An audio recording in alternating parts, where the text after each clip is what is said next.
weekend news. Konami has NFTs. Cyberpunk Save transfers. Blizzard's investigating Overwatch 2's shutdown bug. And Phil Spencer may have teased Keystone. Extra, hear all about it.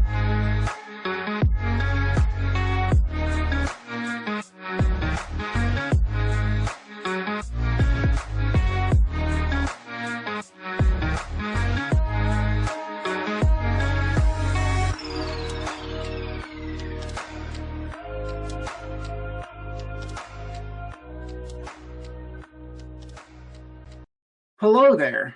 Welcome to the podcast with two dudes that have no life.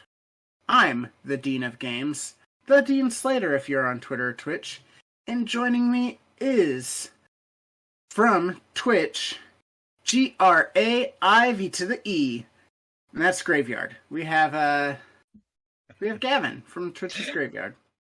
What's up?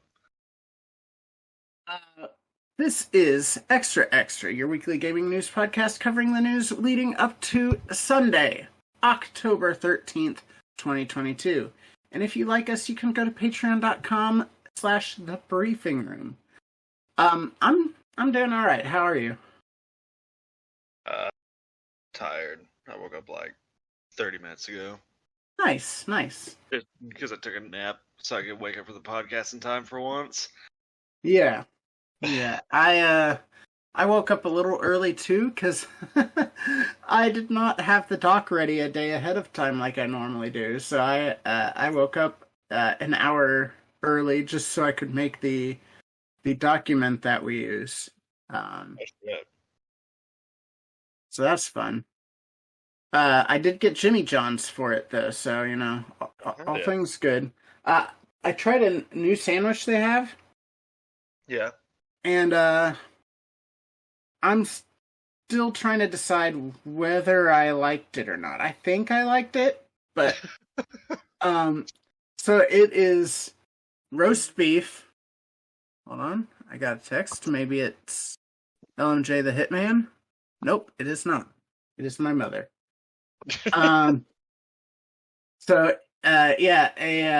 It's roast beef, cheddar, which is a weird combination in and of itself, but yeah, because I've had some roast beef and cheddar sandwiches when I was super broke before, and it's all right, but like it's a weird combination.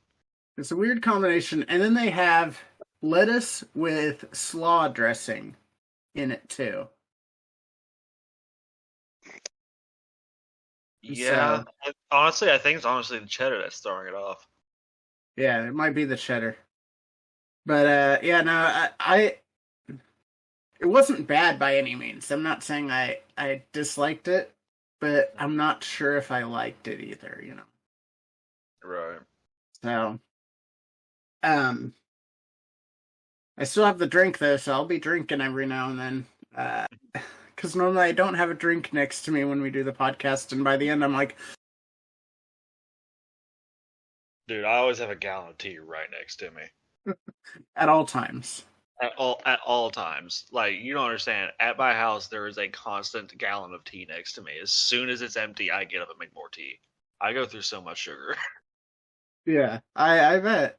Hey, at least you're not buying pre-made tea, because that would get expensive.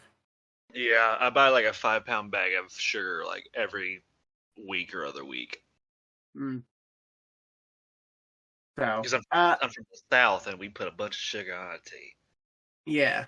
No, I get. Hey, I've done some work in the Louisiana for Katrina relief. I know what Southern tea is, all right? That shit like syrup, boy. Oh yeah, I know what Southern tea is. Trust me on that. So now let's get to some news. Let's get this bad news story out of the way, shall we? Yep. Konami's NFT platform. Here's Konami's statement about this whole thing.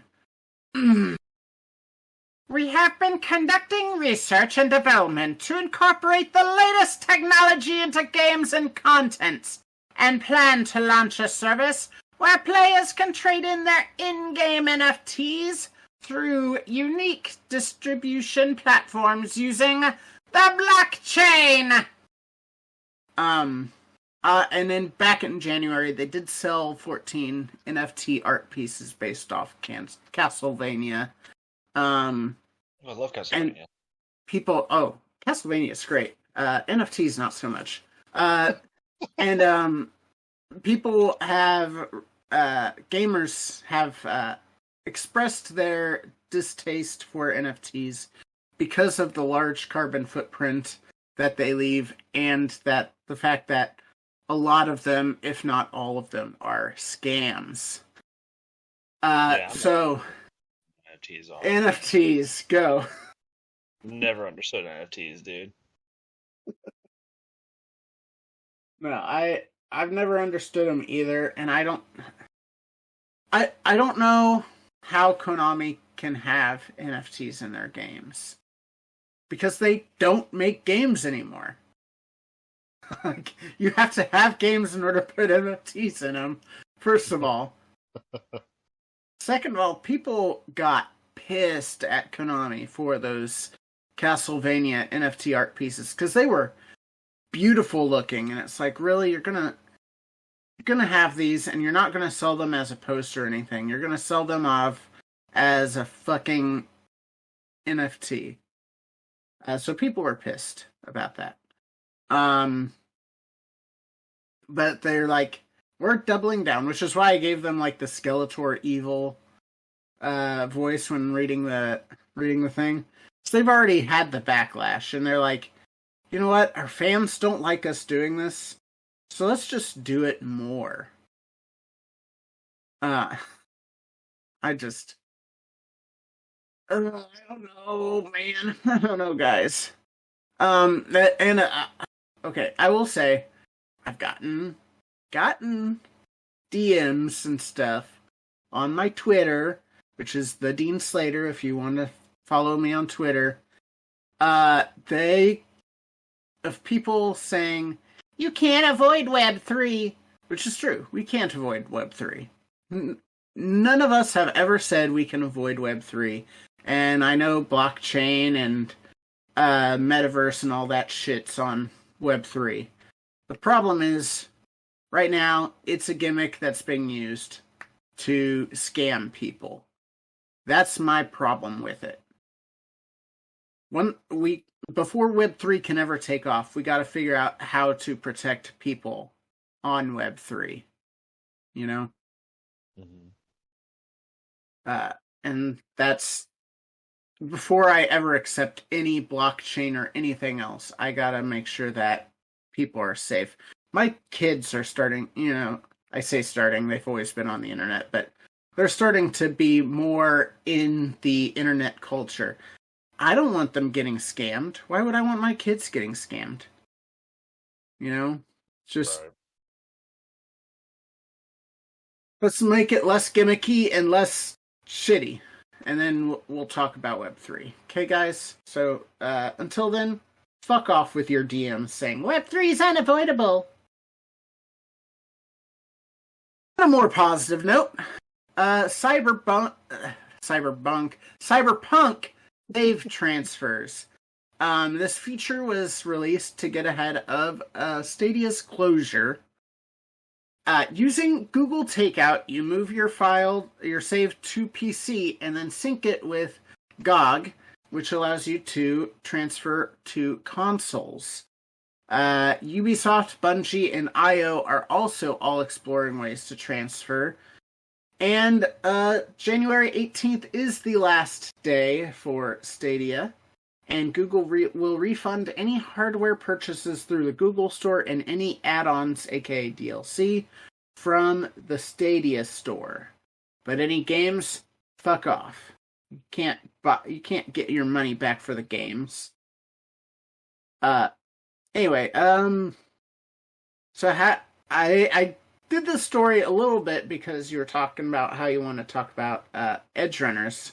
So first, let's do the story, and then you can do your spin-off of Edge Runners. All right. How do you feel about them incorporating save transfers so you can keep your save even after Stadia dies? I think it's a great idea because there's nothing that feels worse than putting the time and effort into a save that you have on a game and then just losing it for something out of your control. Yeah. Like, it's not that bad if it's like, something you barely touch, but like if it's something that you were just grinding on constantly, it's the worst feeling in the world to lose all that progress and having to start all the way from scratch. Mm-hmm. Especially because the very beginning of games and such, it takes so long just to launch off. Because, I mean, yeah, if you restarted, you'd have to, you could probably grind everything out faster because you know what you're doing and you know what to expect. But it's that beginning bit of having to start fresh that just in any game that just really annoys people because you have to go through key points in order to really get the game started. Yeah, I kind of had that actually yesterday. So for streams, I've been playing Stardew, and I have a very specific folder for my Stardew streams. On my when I play Stardew for fun, I have my own. I have a separate save file with some additional mods that I don't have, like one where I can just grab any item I want. Because I've played the game enough, I don't care about the cheating. I'll just okay. This person needs this item. All right. I scroll. There's the item. Pull it out. Here you go. Here's the item you wanted. I can even access items that aren't actually in the game. They were programmed in, but Concerned Ape decided he didn't want to do that anymore and took them out. I can even find those items through this. But yeah, so I have some additional mods or whatever. And there's a mod, one particular mod that changes some of the relationship stuff in Stardew.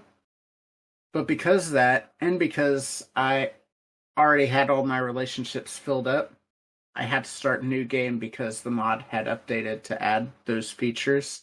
It's like, fuck. Now I gotta go through this process again.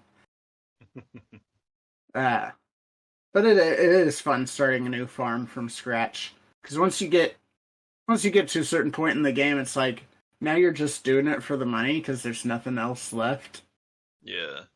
So, but yeah, it is annoying to have to redo all that, I will say. All right, so you've been watching Edge Runners. Give the audience a rundown of what you liked, what you didn't like, what the show's about, all of that.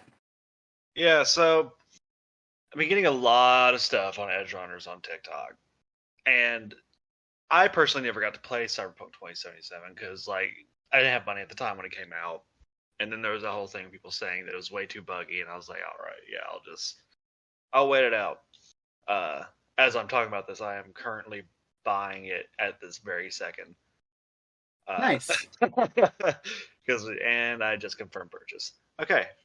Anyways, but one thing I really liked about it, which was a big thing for me, is that someone not knowing really much of anything about Cyberpunk because I didn't get to play it, there were still enough references in it that even I understood were important references. Like, they reference Adam Smasher in the game, from the game. They reference the whole concept of cyberpsychosis, which I'm pretty sure is in the game. I remember something about it.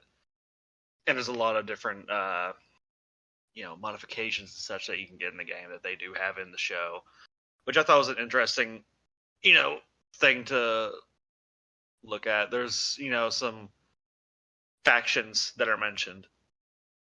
But, so like that was a nice little tidbit that, helped me really, connect with the fact that this was the cyberpunk universe that they were trying to portray. Other than that, like, the story was good, pacing was good. You get real attached to, you get really attached to certain characters, and then like every anime fashion, something happens to certain characters. Mm-hmm. I do like, and I may get flagged for this. I do understand all the hype and sipping for Lucy. I get it. Mysterious, quiet, girl that blah blah blah blah. Typical standard, anime simp material, right? Mm-hmm. Personally, I like Rebecca more because she's just such a fucking asshole, and I love it. Yeah, there's something to say about having an asshole character, especially a female asshole character. Yeah, like she's such a bitch, and I love it. But Yeah. but like she's a caring bitch. You know what I mean? Mm-hmm. I like the main character. I like the main character a lot. He made some choices that I was not happy with, uh, which progressed the story of the anime more and made me very upset at the very end. Dude, there was a few times where I just yelled at my TV because some things Nice. happened and I was not ready for it. And like, I mean, it was all of a sudden, like no lead up to where I'm like, oh shit, is this about to happen? No, it was just sudden. I'm like, what the fuck just happened? But personally, my my personal subjective opinion of the anime, solid 8 out of 10. Yeah. Granted, it's a Netflix anime, and Netflix. It from what I've seen so far from Netflix animes, they all hit. But objectively, as an anime, I'd have to give it a 9 out of 10. Like the artwork's great, the storytelling is great. Like just the way they go about telling the story. Yeah. Plot twists here and there, which is always a good thing. Great battle sequences. Plenty of emotion, but not like the over the top anime style. Showing of emotion. It's all a little bit more dialed down, and a little bit more serious in a way, which I Yeah. appreciate. It's not all goofy and gags and laughs and such. So, I think it's a solid anime, and wish it. And here's another thing that I liked about it: it was only 10 episodes. I love short 10-episode animes. Yeah. I don't like ones that go on for seasons upon seasons upon seasons. I like, just here's the story, cut and dry, you're done. Yeah. I don't mind short anime. The thing I hate is when it's short and then you watch it and it's like, oh, they intended to do at least another season and they just never did. That's what bugs me, because then it's this cliffhanger that's holding you hostage for the rest of your life, not knowing. That was a big problem I had with No Game No Life. Yeah. That they had this whole story set up, and then they only had the one season, and they haven't made another one since. That's what really sucked. But no, this one, they do the entire story beginning to end in those 10 episodes. Yeah. And it leaves off of a very satisfying end. Also, found out that there's a character on there played by Matt Mercer, but he doesn't really show up until more into the second half of the series and shit. And yeah, I absolutely adore Matt Mercer. Of course. He was doing his classic cowboy McCree type voice, and I was like, wait a second. And I looked up on Google, I'm like, who the fuck plays this character? And it said Matt Mercer. I was like, oh shit. Yeah. I was like, this got a fucking boost in rating for me.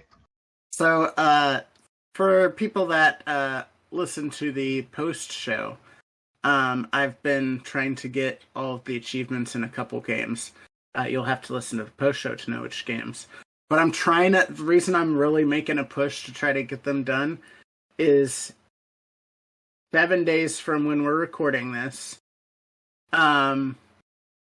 There is a game coming to Xbox Game Pass I want to get all the achievements for that has Matt Mercer in it.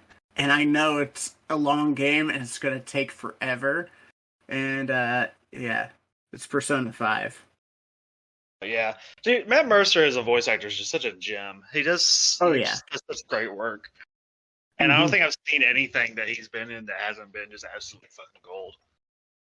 Yeah. Even Overwatch. Sorry, but I like Overwatch. It's a fun game, and that versus in it. True. Speaking of Overwatch, Blizzard is investigating Overwatch 2's shutdown bug. Oh, great segue. Yeah, you set me up. You set me up, and I was like, I can continue this, or I can go to the next one. I didn't even mean to. Hell yeah. So some PCs are shutting down / restarting while playing Overwatch 2. And this is in addition to several other launch issues they've had. Players who are experiencing this shutdown / restart are being asked to help the investigation by providing Blizzard with your DXDIAG, which basically is your crash log, essentially. So that way they can kind of figure out why it's happening. Are a lot of people complaining, saying that Blizzard's trying to get our information again? No. This is exclusively because their PCs, they're launching Overwatch, they're in an Overwatch match, and then their PC just shuts down. That's wild. Yeah, I haven't heard about that one yet. Yeah. So that Blizzard has put out several patches to stabilize the game now, and plans to compensate with in-game items and double XP to make up for lost time. So what do you think about PCs shutting down or restarting when playing Overwatch 2? I don't know, man. Like, that's just so wild. Like, there's something obviously fucked up with the, with the application, I guess, if it's shutting down your whole fucking PC. Really? Granted, I don't play on PC. Yeah. But, hold on. What the hell did I just hear? Oh, You might have heard, we have some kids we're babysitting today, and they tried coming into the garage, and I told them, no, leave. Quietly. I was like, stay quiet, leave. So they're like, okay, got it. Slam! Slammed the garage door. Like, fuck you guys. You little shits. But, like, personally, I don't have a PC, which is unfortunate for me. I have a console. Yeah. And I'm one of those lucky people where, like, when a lot of things happen with the game that are, bugs or whatever, I really don't ever have them happen to me. I don't think I've ever had a significant bug happen to me in a game other than Cult of Lamb. I think it's the only game where I had, like, a soft lock that I was able to just, like, okay, I close the application and be done with it. But the fact that Overwatch is straight up just shutting down people's PCs, Yeah. like, that's not a good look. I mean, I guess it is a good look that Blizzard's like, hey, we are investigating it, and if you send us your crash log, it'll help out a bunch. So, like, it helps. It's a good look that they are looking into it. It's not a good look that it's happening. Yeah. So I understand there's a certain amount of responsibility that Blizzard does have to take for, this happening. Yeah. At the same time, I understand that, once again, like I brought up, I don't know if I brought this up last week, there is always problems with a launch, especially Blizzard's launches. Because I don't know why Blizzard has such a problem with their launches, but it's not even just Blizzard. All games have some issue with their launch, some worse than others. Overwatch 2 just happens to be really, really bad right now. Even though I personally have not had any of these issues. Like, a lot of people complain about it, and I'm like, I don't understand because I don't have this problem. But it's not as bad as I forget what game it was. Back in the day when Bungie made PC games, they had one game where they the installer, like, they just programmed the installer just to delete the folder that you installed the game in. So if you installed the game in your C drive directly, it would wipe your entire C drive. and you'd have to reinstall Windows and do all of that. You'd basically have to just start over from scratch. Yeah. So it's I not know that. it's like I know there's probably some reasoning behind why stuff like that happens. Yeah. I don't know what it is, but I'm also not a a game creator. I don't code games or anything like that. So there might be some reason as to why it has to be certain ways, but Yeah. I don't know. I think that was just a case of they were up against the clock and they needed to program their uninstall program quickly. So they're like, "Oh, let's just have it delete the folder that you." And here's another thing I'm gonna say. And yes, I am coming for the Overwatch community right now. But guess Ooh, what? uh-oh. I'm part of the Overwatch community, so I can say this. All you people complaining about the game being super buggy and having all these crashes and such like that, it's your fault it's happening. Damn. Because they were not ready to release this game at all. Overwatch 2 was supposed to come out with a PvE system and all this other stuff. They were not ready to release this, but you people kept fucking complaining about them not releasing Overwatch 2 yet, so eventually they got tired of the complaints and said, you know what, fuck it, here's Overwatch 2, and they released the PvP version of it. As everyone can see, PvE's not in there yet because the game wasn't done. So obviously there's a lot of fucking issues. And all these people complaining about, oh, they shouldn't release a game that's not done yet. Well, then stop bitching when they haven't released it yet. Yeah.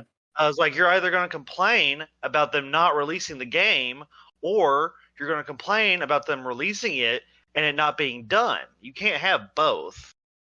Yeah, I remember when games take time to make. I don't care if they're a AAA company. This is a very complex system that they're working with. It's not as simple as a single player game that you have to work with. There's a lot of other back end shit that has to go into these sort of live service multiplayer online strictly games. Yeah, I remember when people were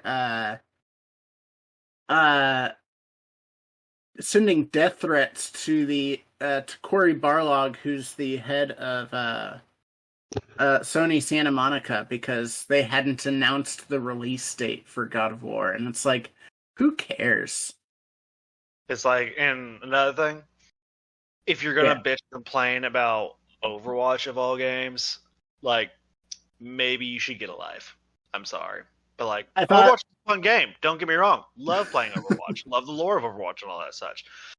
But I play other games besides Overwatch because I'm not one of those fucking gamers that thinks they're going to get famous off of a game just because I'm really good at it. No. I know the chances of that happening are 1 in a fucking million. I work I guess not a 9-to-5 job, but anyway, I work a full shift job. And I come home and I want to play games. I'm not one of these people who sits there and sweats their asses off and plays games all day long. I have a life outside of gaming. Yeah. And I knew that Overwatch 2 was coming out, but you know what? I was like, cool, Overwatch 2 is coming out at some point. Don't know when that's going to happen, but it'll happen. And I was content with that. Yeah.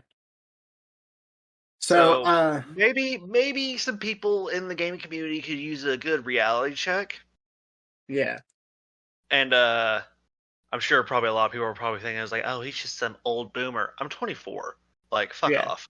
Like, I'm still a kid, and I understand that the gaming community is full of a bunch of whiny assholes. Not everybody.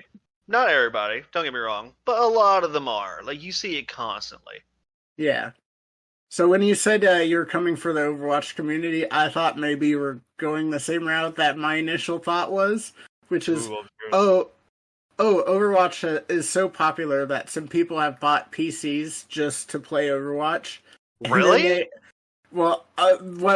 That's my initial thought, and then the reason that it's shutting down and restarting is they're trying to play while Windows is doing all of its updates that it does when you first get a new computer. Honestly, I can see that being an issue.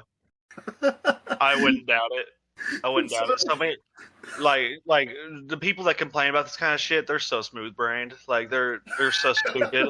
And I'm like, technology isn't as fucking advanced as you think it is. Like, we have advanced technology, don't get me wrong, but it's not like fucking, split second everything's done type thing. It's not. You have to learn patience and to let things do what they need to do before you can do the things you want to do. Yeah. I don't care how much money you shelled out for a new PC. Because if that is the problem, then it's 100% your fault. Fuck that. It ain't Blizzard's fault. It's your fault.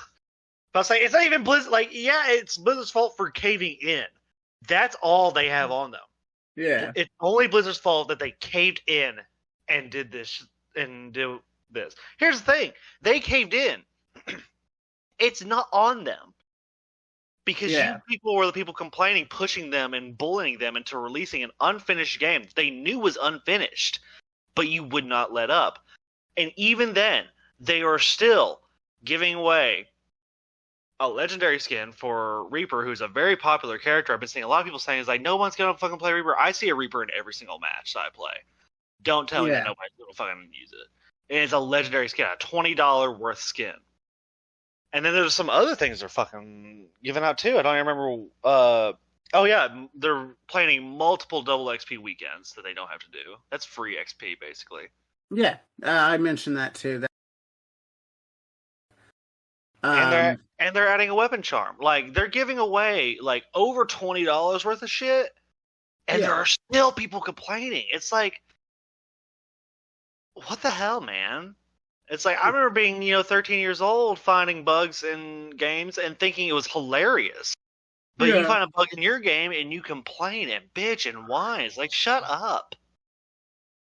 Yeah, there's several games, and I can point you to a couple videos about them where the game developer, it was a lot of ports though, I will say, but the game developer was oh, we don't want to put too much money into this, so let's just make this port have a jump that is impossible to make, so they never go to the next level, so we don't have to program the next level.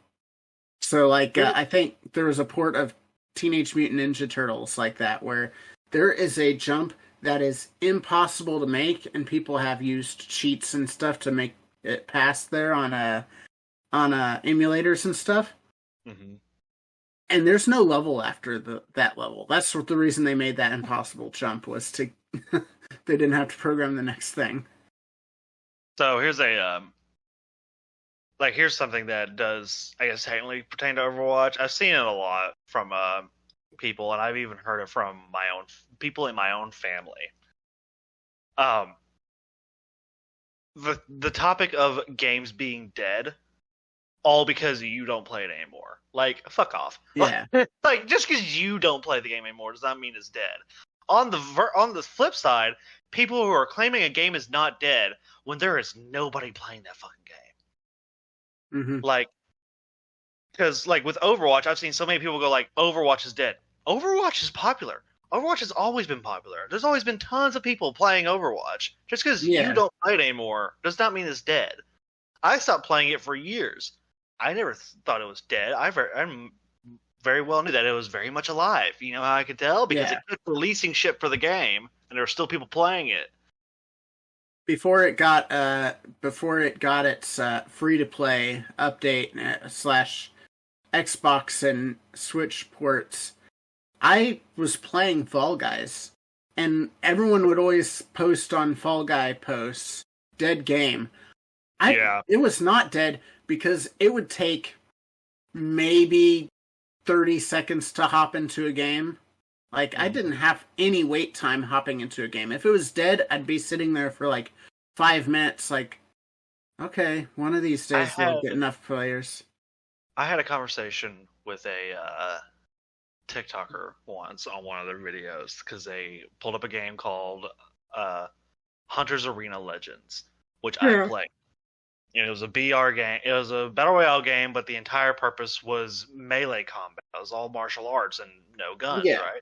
So I played that a little bit back when it got popular because it was free to play at one point. And it wasn't popular, but it was we had plenty enough people play it to where it took no time to find a game. Mm-hmm. But it died out very quickly because it was very, very niche, very odd kind of game. Yeah. And they're sitting there playing, and they're like, "How does nobody play this game?" And I commented saying, "It's like, yeah, it really sucks that this game died out, and that this game is pretty much dead because no one really wants to take the time to play because this was a great game." And they're like, and they commented saying the game's not dead; it's only the player base is. I'm like, if the player base is dead, the game is dead. Like, Yeah. that's literally what that means. I was like, Mhm. it's so dead to the point where the developers aren't even putting out new stuff. The game has not changed since I played it over a year ago. Yeah. There's The by the game is way, dead. if you're wanting to do a new battle royale that's a lot more melee focused, there's a game that came out. I believe it's called Rumbleverse. And it's basically a wrestling battle royale. Yeah, I've seen that. What got me into Hunter's Arena though was like I like a lot of Asian culture and Asian inspired Yeah. things. It was an Asian game. It wasn't an American game like at Yeah. all. And like they had different characters that had like all these like powers and like specifically it was martial arts, which was really cool. Mm-hmm. But So yeah, let's so get- there's my whole rant for the. that's all right. Let's get into the company that is buying Blizzard, and let me share this photo with you. Ooh, wait, what? That's a thing that's happening? Hold the fuck up. Yeah, Microsoft's buying Blizzard. Oh shit. Yeah. I didn't know that was. I shared it in. Yeah, I saw it. Yeah. You may have to actually download it. It looks like I don't understand. Hold the fuck. Why is Samsung Health opening up? What? That's weird. Do I need to? I downloaded it and it's like Samsung Health. I'm like, what? Oh, I can change the format if you need me to. Yeah, probably need to change the format because it opened up Samsung Health. I'm like, huh?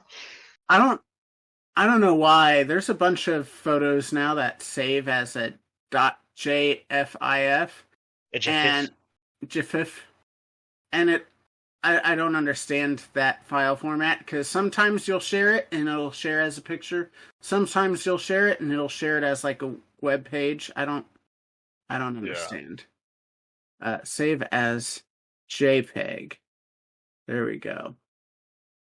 Let's try. I do find it funny that like when Craig starts recording, I can actually stop the recording if I want to. Oh, can you? Yeah, I have the stop recording button right in front of me. Let's not do that. There we go. So there's the image. Now, while you try to find something hidden in that image, I will go through the story, and I'll. How closely am I gonna have to look? Not super close. Okay. But yeah. Anyway, I'll get to the story, and then I'll ask you if you've seen anything. So, Phil Spencer may have teased Keystone in a tweet. Now Keystone is their basically their Apple TV box thing. It's their streaming box that they're planning on releasing eventually, where you can just stream games from xCloud without needing to buy an actual Xbox. The problem is I'm closely at this, and I have no idea what I'm actually looking for. So I'm just like, this is all a lot of stuff. So, Phil Spencer's known for having new hardware sitting on his shelves, and he had tweeted out a photo of those shelves to show off his Vault Boy statue to celebrate Fallout's 25th anniversary. Users noticed a mysterious white box, to which Xbox tweeted, "Now, what did we say about putting old prototypes on your shelf, boss?" Oh, you're talking about that thing on the top shelf? Yeah. That is to plug directly into your TV, and that just is for streaming games off the internet, like Google. What is it? There's the Amazon Fire Stick. There's the Google one. There's Apple TV. So it's sort of like a capture card. It's not really a capture card. It's more like a A similar concept. You plug it yeah, into your yeah, console or whatever, and it records your shit. yeah, yeah. Well, it doesn't record; it streams. So Or it's yeah. it's like Roku, like Gotcha. that kind of thing. Yeah, yeah. Yeah, So I know all about Roku, boy. I got a Roku TV. yeah, so it's basically like a Roku. You plug it into your TV, and then and then instead of needing to have an Xbox to play Xbox games, you can just have that and stream the Xbox games. I think you still need to have the Game Pass uh, subscription in order to use xCloud, but You it's know not very much. that actually specifically brings up a topic that I want to discuss. Um, Okay. so with all these things that have come out, with yeah, you don't actually have to own the game; you can just stream it if you pay for this thing. Do you think that we're moving because we already moved from physical copies to digital copies, right? You still get physical copies, but nobody buys physical copies for fucking whatever. Yeah. But do you think now it's getting to the point where you don't even have to buy a game; you just buy a subscription, and then you can play all these games? Absolutely. That's uh Now here's the other thing. Do you yeah. think that's a good direction to be going in? It depends on the situation. So like we've seen it with, streaming services as far as movies and stuff like that sort of entertainment is very profitable for the companies.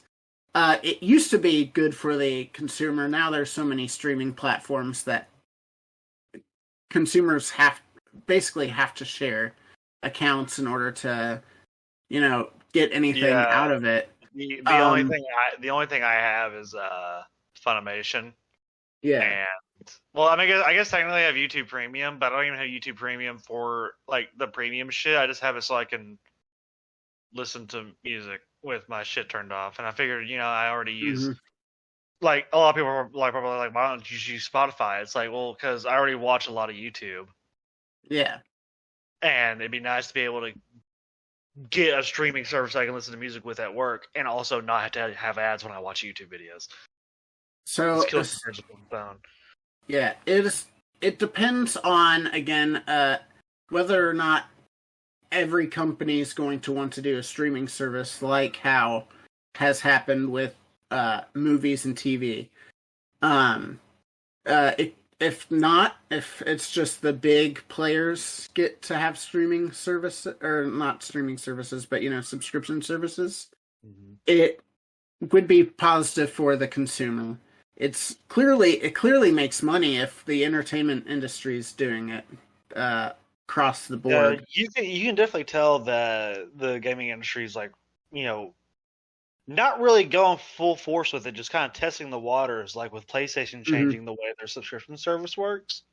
Yeah, I have some complaints about the way they do theirs, Yeah, but I yeah. have complaints with the fact that there's not a monthly option.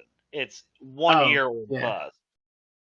See, Like, yeah, I wish because see, it and I didn't change understand for me. that. Like, it didn't change for me. Like, Yeah, I always paid the 1 year, yeah, and I had to re-up it recently. hmm I think a month ago I had to re-up it and pay the exact same amount I always did. Nothing got taken away from me. Nothing got added. It's like nothing ever happened. yeah. So for me personally, it wasn't a big deal. But for people who paid month by month because they couldn't afford to shill out that hmm whole thing right then and there, that sucks. Yeah, and I wish on the other side, Xbox had a year option because they don't. They only have monthly options.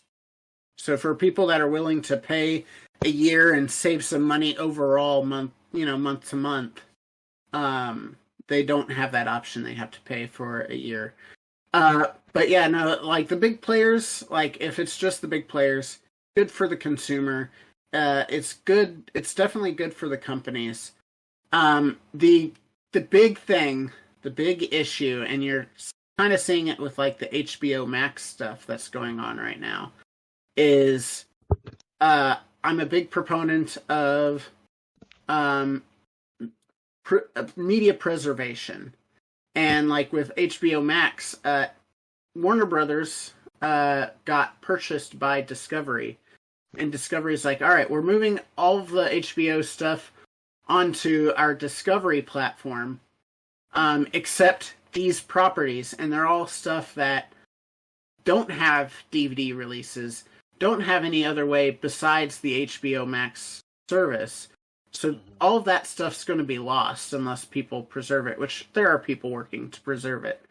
But like, it's just that's the part that scares me, because it's much easier to preserve a movie or TV show than a video game, because you need the source code. So that's where I think it could be bad, as media preservation. And then, like I said, if smaller players start getting into it, that's when you start seeing issues for consumers as well, because then they have to buy all these different subscriptions rather than just having one or two. Right. But yeah, I like this idea of their cloud, of xCloud.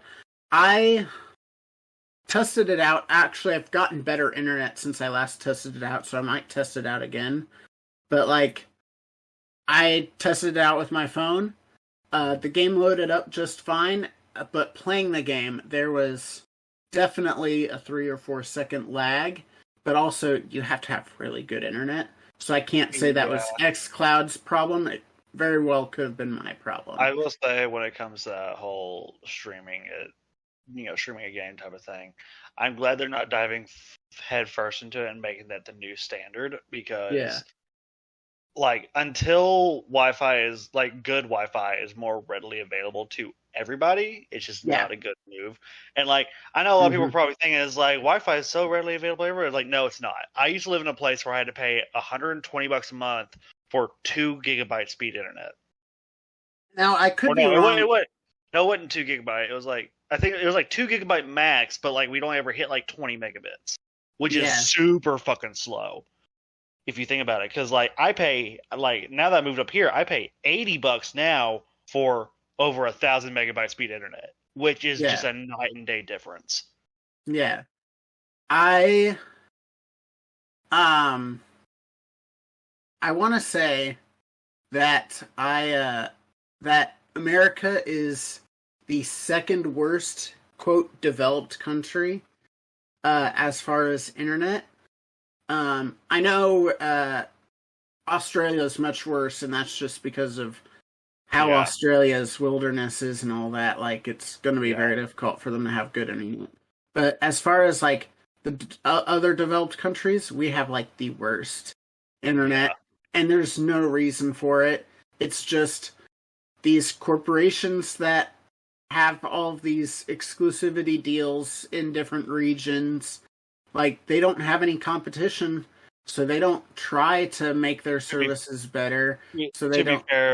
To be fair, that's par for the course. America's pretty much the worst in a lot of things. Oh yeah, no. I listen. America's pretty bad. All right, America is very, very shitty. Is it the worst country in the world? No. Is it one of the worst developed countries in the world? Yes. Oh yeah. But yeah, it's just these corporations have all the power, and they make these deals with local governments where they're like, all right, this region is ours. You can't get any other service. And that's starting to go away a little bit, but because it's existed for so long, the infrastructure has not been updated because they've had no need to, because they didn't have anyone upping them. Yeah, fucking suits, dude. Yeah, fucking suits, fucking politicians, fucking just assholes, every one of them. Rise of the Anarchy. Hey, you know my stance on it. Oh yeah. Oh yeah, I definitely know your stance on it.